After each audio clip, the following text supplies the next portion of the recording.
Welcome back to another episode of What I Watched This Month. Going to be going over everything I watched in February.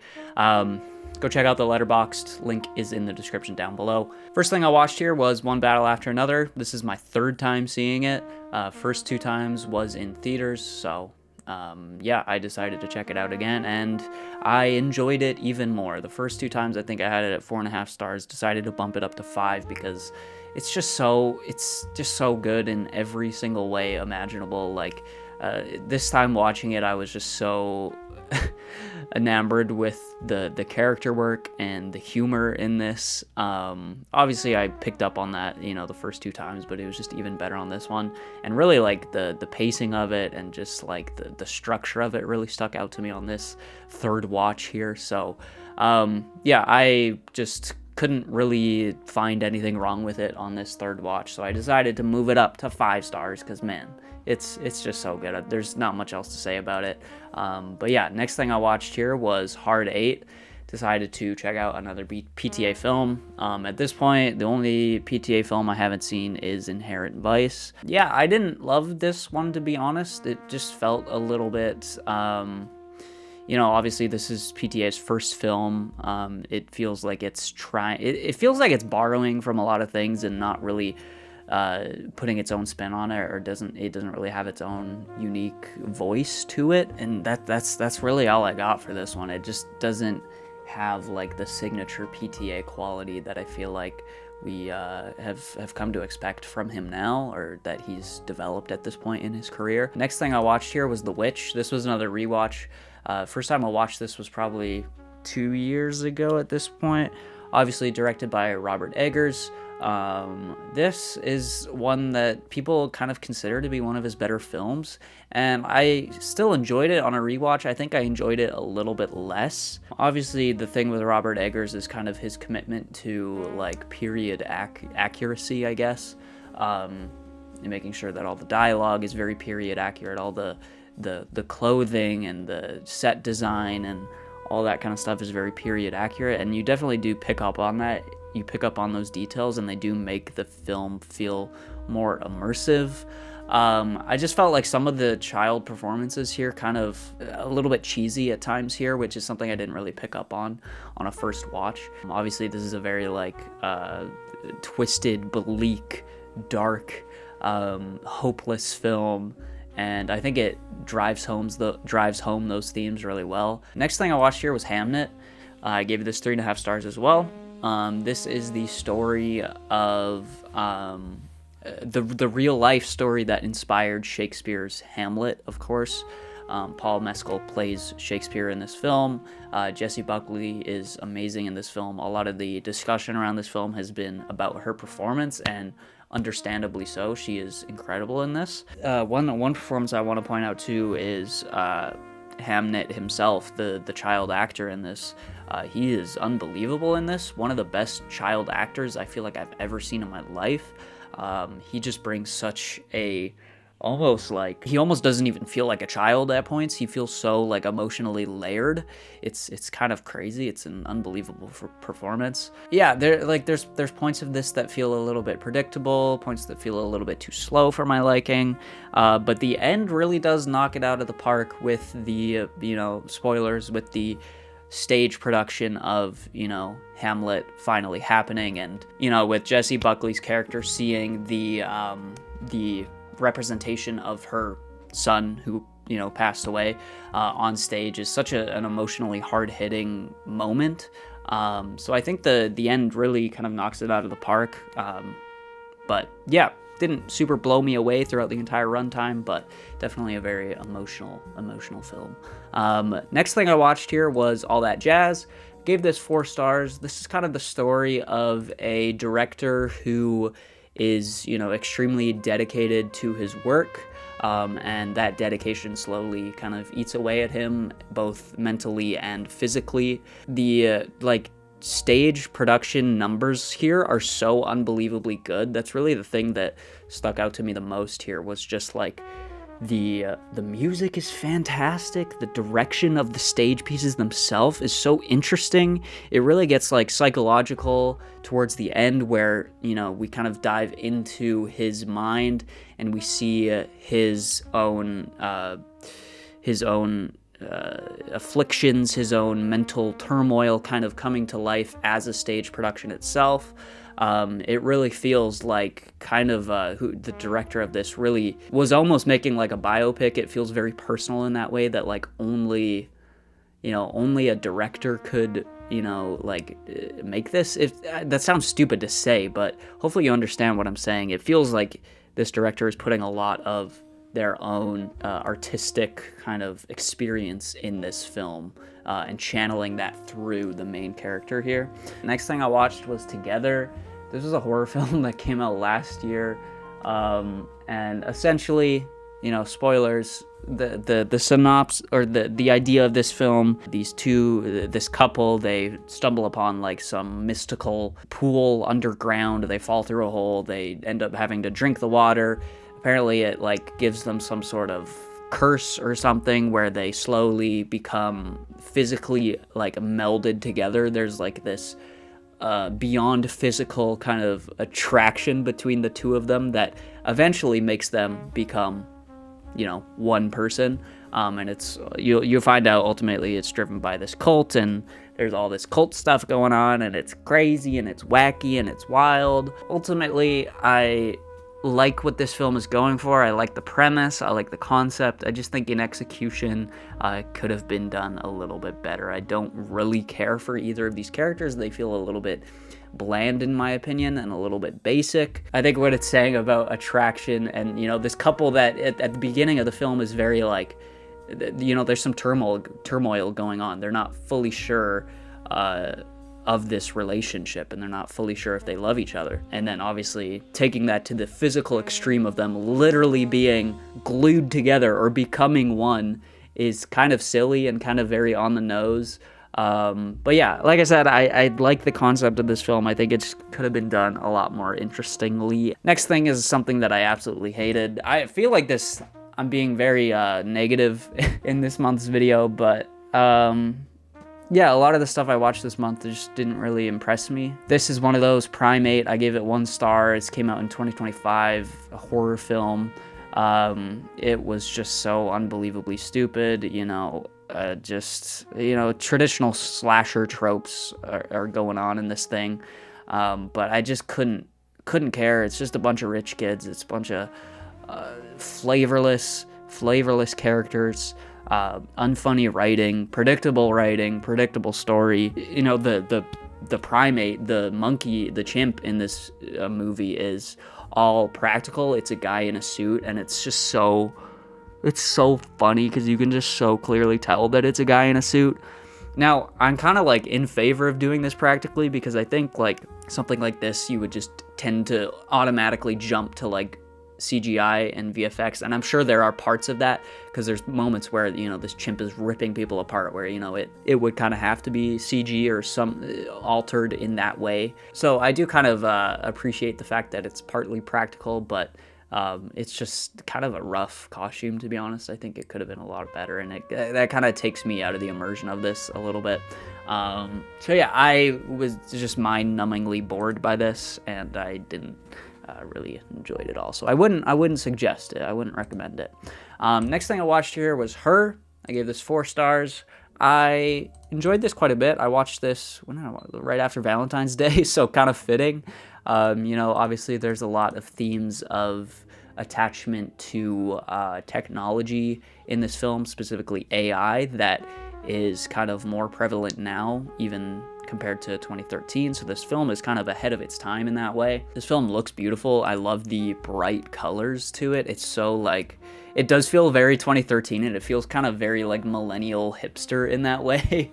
But I don't know, there's something to the brightness of everything here. Our main character here, played by Joaquin Phoenix, is always wearing these bright colors, and it feels so optimistic and it feels so positive. It's interestingly positive because the attachment or the relationship that he's building with this computer, this AI, shouldn't be, right? Like on the surface, we think that that should be kind of sad and disturbing, and there are elements of it that is sad and disturbing, but ultimately I feel like this film treats its central love here with a lot of compassion and just kind of shows it as it is. It's not necessarily taking a stance on it. It's not saying this is bad, you know?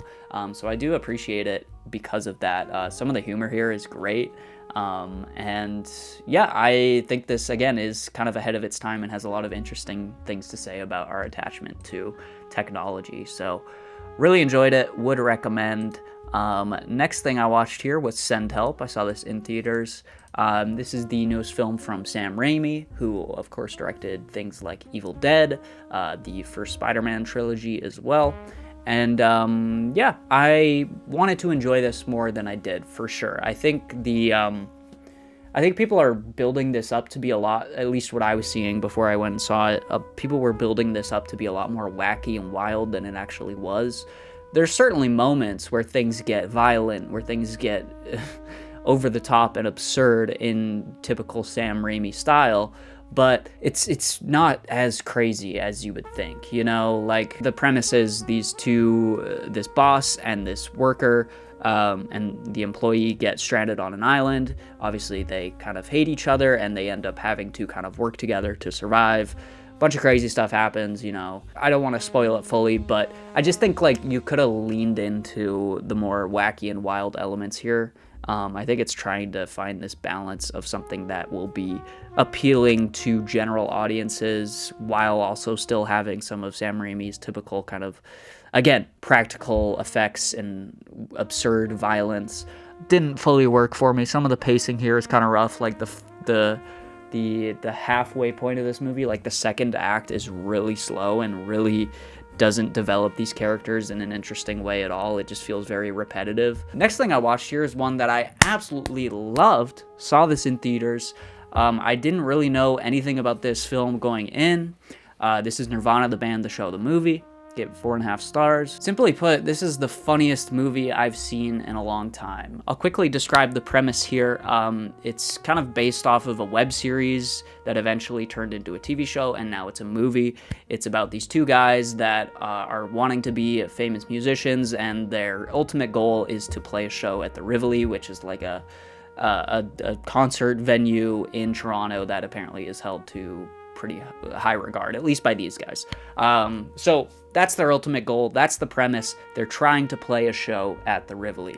Bunch of wacky stuff happens. They go through a bunch of different plans, a bunch of different schemes to try and make this happen. There's some time travel elements. A lot of this is directly influenced by Back to the Future. And it's kind of calling back to a lot of those big, like, sci-fi classic movies from the 80s, and it's doing it unapologetically. A lot of it feels very like a love letter to that time. A lot of this involves real people, of course, which is kind of the thing, I guess, that they do on their show as well, kind of playing these two characters of Matt and Jay, but bringing them out into the public and getting real, honest, genuine reactions to that as well. There's a lot of this film that is, I know my thoughts on this are very scattered right now, but there's a lot of this film that is honestly like just pure movie magic, to the point where I don't even know how they did certain things, which is just great, because I can't remember the last time I've seen a movie where I had that thought. And I saw this in theaters too, by the way. It was just me and one other guy, which is so sad. But yeah, I saw this in theaters. I was having a blast. I think the other guy was enjoying it too. I heard him cracking up every once in a while. But yeah, I was fully engaged throughout the entire runtime of this. I just absolutely loved everything here. There's some moments where they like interact with old footage from their past web series. And it's just such a feat of editing. It's such a feat of pre-production, I feel like, but also just kind of like making it work in the edit. I've watched a lot of interviews with these guys, and it seems like their philosophy is heavily based on the edit itself, and if something feels like maybe it doesn't work in the shoot, they'll ultimately kind of rework it in the edit, and they'll try and find something that works. And apparently sometimes there's things that work better in the edit than they ever imagined it would when they were originally shooting it. So yeah, I have so many thoughts on this. I was thinking of making like an individual video about this, and I still might do it. Next thing I watched here was Yesterday.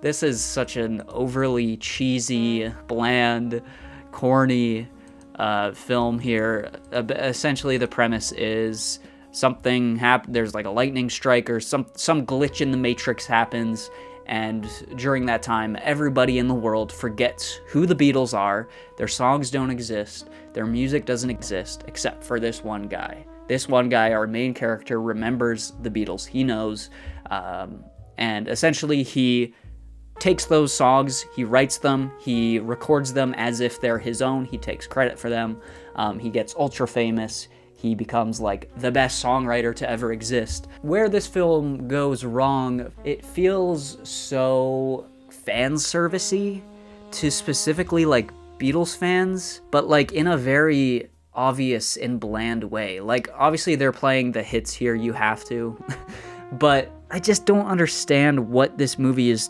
even trying to like do or say for half of it. It's so just like, yeah, we know these songs are great. We know these songs are great. What, like, it's just, I really don't understand it. The direction here is very basic. It's directed by Danny Boyle, which is very interesting. And you can definitely see that at points. Like, there's times where he'll do, like, an extreme, like, a Dutch angle, I think it's called, where it's just, like, you can see his style coming through. But ultimately, it's just really bland and corny and cheesy, and I don't know, I really did not enjoy this. Ed Sheeran is in this as well, and his like he just plays himself, and it's just funny that they thought, like, because essentially they bring Ed in as like he's the big songwriter of the time, he's the best songwriter, so he's gonna kind of be a mentor to our new artist here. And it's just funny that they think of Ed Sheeran as that guy. You know, it's like in my opinion, Ed Sheeran makes some of the most painfully boring and bland music right now.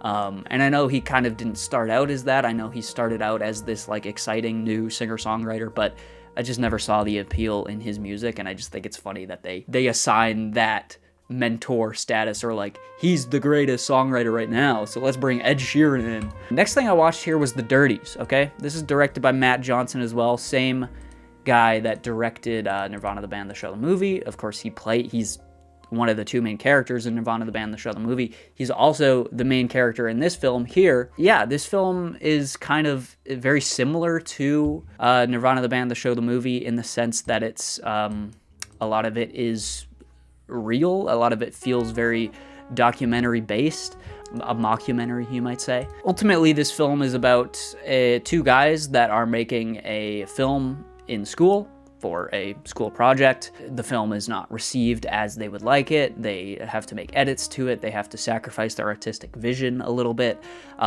Ultimately, it kind of rubs our main character the wrong way.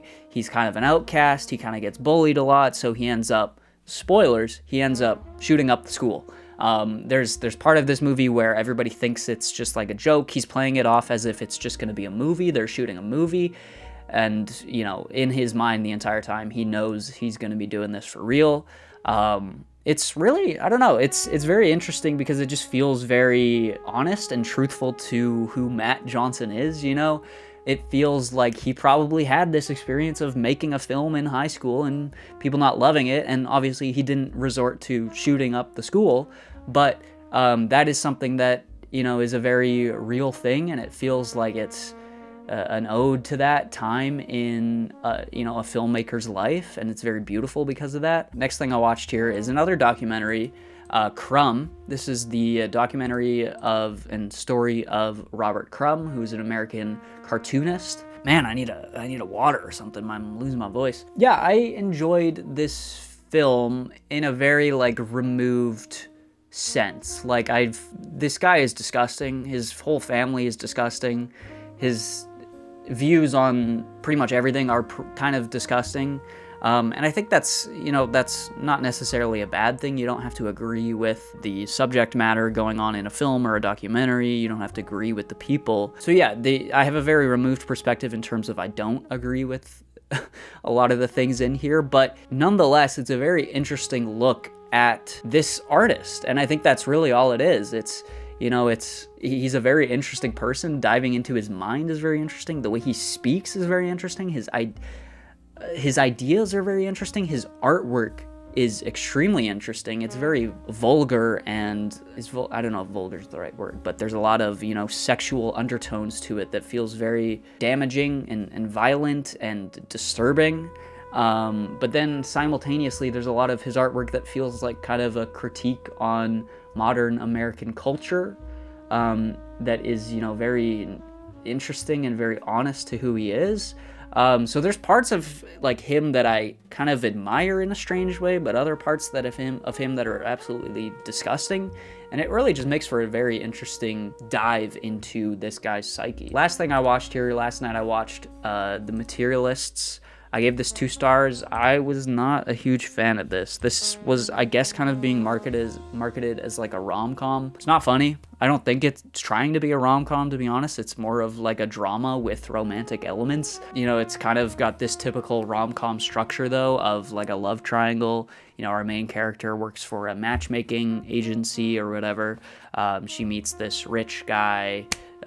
She has this ex-boyfriend who's kind of like down on his luck, poor, he's broke, he's trying to be a theater actor. So it's kind of got that classic like love triangle. It's like, who's she gonna end up with? You know, who does she really value most?